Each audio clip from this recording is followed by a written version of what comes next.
Dans un monde idéal, si vous êtes un détaillant, la façon de couper, surtout la bête à séguin, on reçoit une meule. C'est sûr qu'à partir du moment où la meule est coupée, normalement, elle est censée avoir 2 semaines de vie parce qu'elle rentre en contact avec l'environnement autour. Donc, ça change évidemment son vieillissement. On recommande beaucoup aux gens de couper d'avance parce que sinon, aussitôt qu'on la manipule, elle va avoir normalement 2 semaines.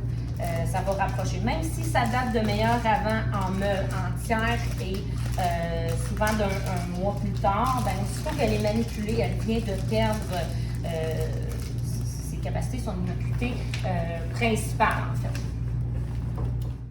Donc, idéalement utiliser un papier plus opaque.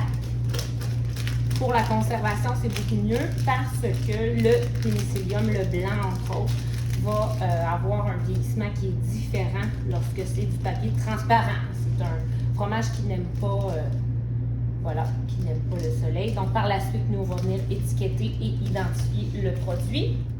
C'est sûr que ça peut arriver qu'il coule un petit peu plus que ça, mais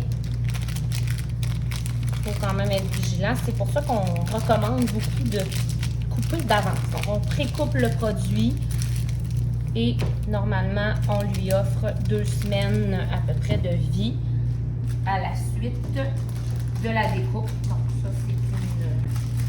c'est une règle qu'on se donne, bien sûr. Et voilà, c'est sûr qu'on va avoir un produit qui va mieux se conserver et qui va être mieux protégé.